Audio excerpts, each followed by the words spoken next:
Hey everyone, Daniel here from TwinBytes with another quick tutorial for you. This time on how to customize your Windows 10 start menu. And out of the gate, it's a little bit overwhelming when you first see it. It's got a lot of things that they make assumptions here that you're going to want to need. Some of them are helpful and some of them not so much, but I'm going to show you how to customize this here in this video.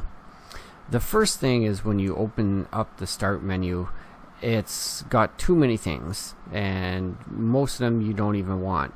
So it's learning how to remove the items you don't want from the start menu. For example, this one here, it's got a picture of an arrow facing down with a little underscore under it, and when you hover over it, it tells you what it is. Like this one here is OneNote, and it doesn't really give me a highlight of the name, but this one here just says that a great app is on its way. Well, there's really nothing there. It's just taking up space. So if we right click on it, one of the options here is to unpin it from the start menu, and that will remove it from there. One of the things to know is that unpinning a shortcut doesn't uninstall it from the computer. There is another option in there. When you right click, other than unpin, you have uninstall, and that would uninstall it. But if you unpin something and you didn't really mean to do that, you can simply go searching for it in the start menu. You can pin it by right clicking on the program in the programs menu and pin to start. It pins it to the bottom of the list over here, but you can grab that and drag it back into position where you want, which is something else, is rearranging the files that you want. So right clicking, you've got unpin or uninstall if you want to completely remove it from the computer, and you know how easy it is now where you can right click on a program, and this one here is already pinned somewhere in the start menu, so it's asking us to unpin it. So you could actually unpin it right from there, and this is where you can pin it again because it doesn't exist on the start menu to right click on. You can do it there. So now you can add and remove. Rearranging, now there's a couple of things with that. You've seen where I grabbed and moved the one, because when I added it back in, the Paint 3D was down here and I didn't want it there. Some of the things will be a little bit of a challenge, because as you move, you gotta be a little bit patient and careful with it, because here it's wherever you position the mouse, you got to hold down the mouse button, and you can see this will allow me to go halfway down, and I go a little bit further and now it goes all the way down. Now if I go a little bit further, it will bump that one back up in the list. So you can see how that works. A little bit up will bump it up, but going just above it and then coming back down again, it pushes that icon back down.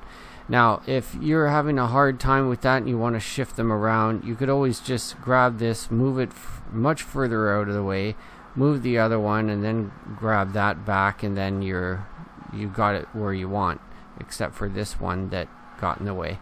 But it takes a bit of playing with, and you'll be able to see how that works for you. One of the things with rearranging is grouping, and you may have had this happen by accident and trying to figure out how to ungroup.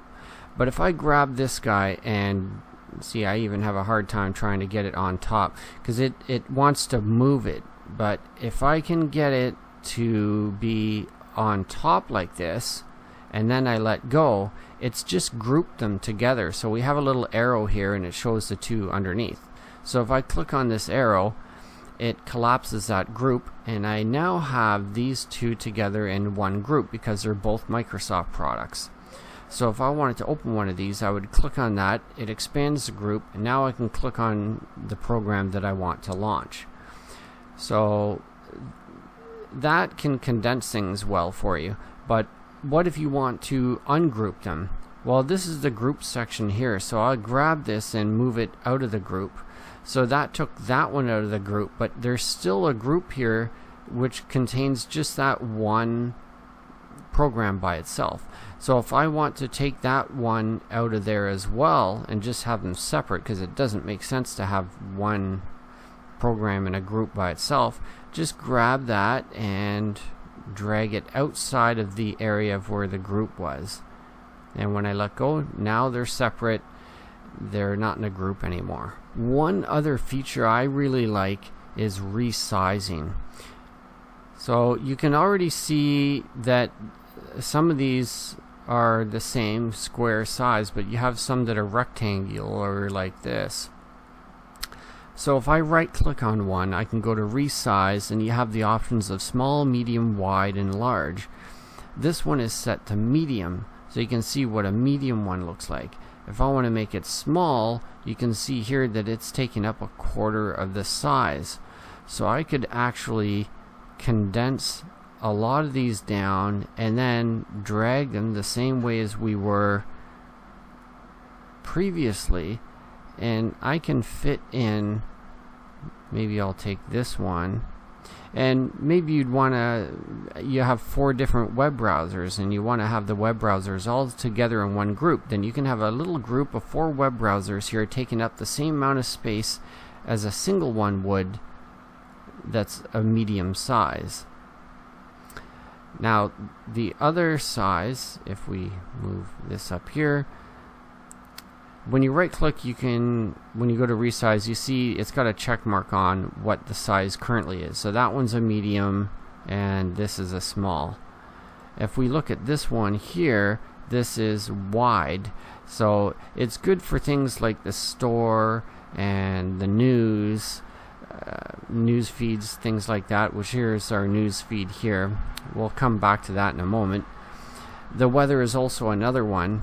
If we right click on that, go to resize, there's large, and that would make it a whole lot bigger to be able to see certain things. So you might want some apps like that that give you a preview to show bigger on your screen, and especially if you've got it containing some information. Like, let's go to the news.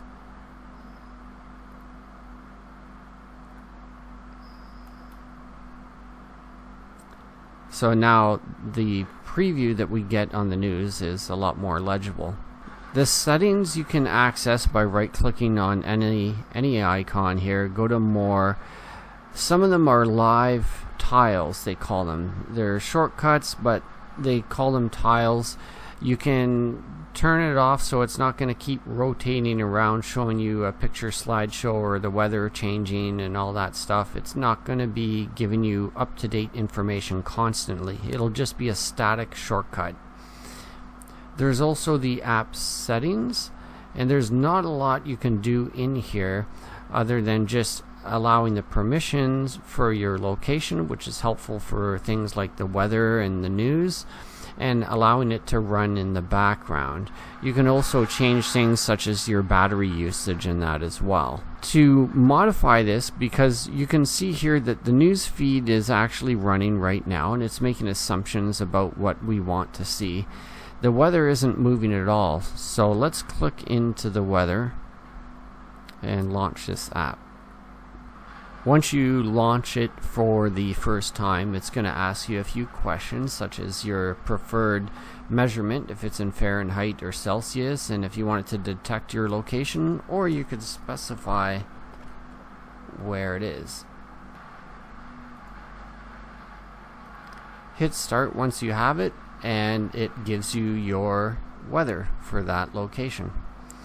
Let's close out of it and have a look at our start menu now. And now our live tile is giving us the weather, and it is active. And you can see how it looks in the different sizes. So the large might be too big for you.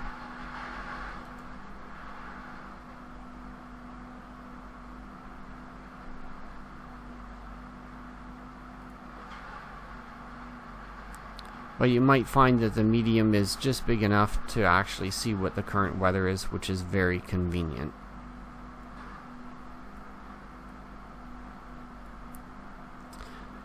Let's have a look at the news. Once you get into the news, it gives you a little wizard that you can run through. It wants you to sign in, so it'll help you personalize things, but you don't have to. Here's where you can choose what you would like to see, and it's got some of the things starred. So you could turn on and off what you want. Maybe you want to focus on more news or sports. Maybe you want to have health. Let's narrow this down. So currently we just have health checked off. We'll hit done, and it asks you if you want to get notifications. You don't really need to have notifications popping up. That can be a bit annoying. So now that we've got our news customized, it's going to be giving us a little preview of things based on the categories we chose. And if you want to actually view the news, again, you just left click on it like we did, and that's where you can choose your favorites or just simply read the news. This also, you'll notice that the start menu is wide. So if we can unpin a lot of this. Now that we cleared up that side of the screen, I'll just click out of the start menu and click back into it, and it's automatically resized it down so we can see our desktop part of it over here at the same time while looking at our start menu. So it's a lot cleaner now, having just the tiles that you want for the shortcuts to the programs you care about, resized and resorted exactly the way you want them. And that's how you can customize your start menu. That's it for this tutorial. I hope you found it helpful. If so, please give it a thumbs up and subscribe if you haven't already, and we'll see you in the next video. Also, please let me know what other type of videos and instructions you would like to see on this channel. I'm open to suggestions and greatly appreciate them. Thanks so much. Bye for now.